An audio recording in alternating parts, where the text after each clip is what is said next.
Selamat siang sejawat lansia yang berbahagia. Selamat datang lagi di channel The Sinang Musare. Menjadi tua adalah anugerah, tapi di usia yang makin matang kita juga belajar bahwa tidak semua orang pantas mendapat tempat spesial dalam hidup kita yang sudah lansia ini.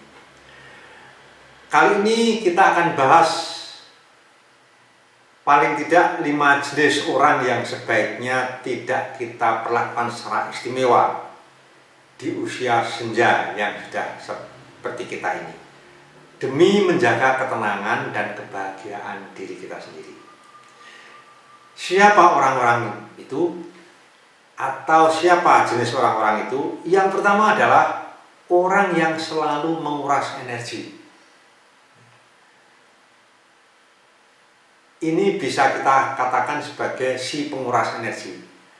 Mereka datang hanya untuk mengeluh, ya. Ciri-cirinya itu mereka datang hanya untuk mengeluh, curhat, atau bahkan menyalahkan. Setiap kali kita ketemu atau berbicara dengan mereka, kita merasa lelah. Bukan karena fisik, tapi kita lelah psikis atau lelah mental.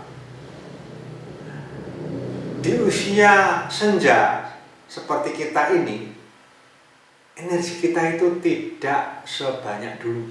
Jadi penting kiranya untuk memilih dengan bijak kepada siapa kita memberikan waktu dan perhatian. Bukan berarti kita tidak peduli loh ya, tapi kita juga harus mencintai diri sendiri. Itu adalah jenis orang yang pertama, yaitu si penguras energi yang sebaiknya kita hindari. Yang kedua adalah jenis orang yang tidak pernah menghargai. Ya. Nah, ini yang jenis kedua adalah orang yang tidak pernah menghargai kita. Cirinya apa? Apapun yang kita lakukan, apakah itu kebaikan, perhatian, bahkan pengorbanan, selalu dianggap biasa saja. Tak pernah ada ucapan terima kasih sekalipun, apalagi alih-alih penghargaan. Nah, kalau sudah demikian, mengapa kita harus terus memberi kepada mereka yang tidak tahu cara menerima dengan tulus? Di usia tua, kita layak mendapatkan lingkungan yang menghargai, bukan yang menganggap keberadaan kita hanya sekedar formalitas. Untuk ini barangkali ada pendapat yang berbeda, silahkan komen di kolom komentar di bawah. Silahkan. Nah, yang ketiga adalah jenis orang yang hanya mencari manfaat. Nah, ini. Yang jenis ketiga adalah bisa kita katakan orang dengan sebutan si pemanfaat. Cirinya apa? Mereka itu hanya datang dan muncul ketika butuh bantuan. Ya, bantuan apapun, bisa uang, bisa fasilitas. Tapi saat kita butuh mereka, lah, mereka ini langsung hilang, belas ketiplas, ora ana bunyi. Kira-kira begitulah. Ya. Lah sayangnya banyak lansia yang dimanfaatkan karena rasa sayang atau takut ditinggalkan. Ini adalah sebuah kesalahan.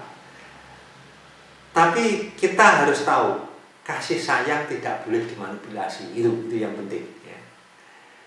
Oleh karenanya, kebaikan yang sehat itu adalah kebaikan yang dua arah, bukan hanya satu arah saja. Ini yang harus perlu kita ingat.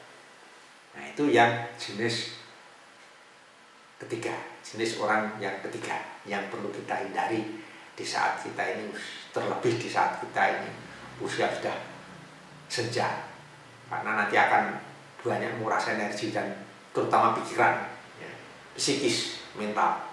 Yang keempat adalah orang yang sering membuat kita ini selalu bersalah. Gak ono bener blas. Nah, ini juga perlu kita hindari, sedapat mungkin kita hindari. Ya. Jadi mereka ini adalah sering membuat kita ini justru merasa bersalah tok. Di sini mau salah tok dewi. Nah, gitu ya. Mereka pandai memainkan kata-kata seolah-olah kita ini adalah sebagai penyebab semua masalah. Bahkan ketika kita tidak salah pun, mereka ini bisa memutarbalikkan fakta seolah-olah kita ini menjadi salah. Dan konyolnya, ya, kalau dalam bahasa sekarang, bahasa kerennya, mereka itu bisa berbuat atau sebagai sebagai korban atau playing victim. Jadi mereka justru yang menjadi korban, kita ini yang salah. Nah itu, ini adalah jenis yang keempat. Ya, kalau bisa kita hindari orang-orang yang cenderung seperti ini.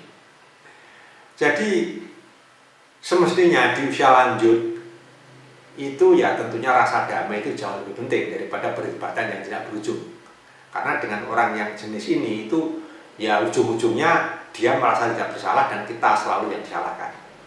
Jadi jika seseorang terus-menerus membuat kita ini mempertanyakan nilai diri kita sendiri ini, ya sebaiknya atau saatnya kita batasi saja untuk kita, atau bahkan kita hindari ya, untuk berhubungan dengan orang-orang yang jenis ini. Nah, yang kelima ini adalah, nah ini adalah jenis orang yang tidak ingin kita terlihat bahagia.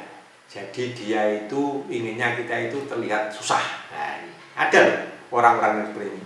Jadi dia itu susah ketika melihat orang senang, dan dia senang ketika melihat orang susah. Ini ada yang seperti ini. Nah, kalau kita menemui orang yang seperti ini, jenis seperti ini, ya sebaiknya kita hindari saja. Mungkin ketika kita masih muda, ya mungkin kita masih cukup waktu untuk melatih orang seperti ini. Tapi dengan usia yang semakin bertambah, ya tidak sekuat waktu masih muda, ya sebaiknya kita hindari saja ini, ya kan? Jenis seperti ini adalah orang yang yaitu tadi tidak ingin kita itu terlihat bahagia. Percaya atau tidak, orang yang merasa terganggu saat melihat kita menikmati hidup, mereka akan memberi komentar selalu memberi komentar sinis, selalu membandingkan kita dengan yang lain, bahkan ya mengecilkan kebahagiaan yang kita peroleh. Itu ciri-cirinya. Oleh karenanya ya jangan biarkan kelima jenis orang ini memadamkan cahaya kedamaian dalam diri kita. Karena apa? Karena kita ini sesungguhnya juga berbahagia, tertawa, dan menjalani hari-hari dengan penuh semangat. Sehingga ya tentunya sebaiknya kita harus kita jangan sampai mengurangi kualitas hidup kita hanya karena orang lain yang tidak suka melihat kita berbahagia. Nah ini ya. Jadi sekali lagi bahwa di usia senja ini kedamaian dan kebahagiaan itu sebetulnya sejatinya itu bukanlah semata karena kemewahan, tapi kebutuhan. Ingat, kita ini tidak egois karena memilih untuk menjaga diri kita sendiri. Berbaik hati itu penting ya, penting memang, tapi tidak kepada orang yang selalu menyakiti kita terus-menerus. Nah, itu.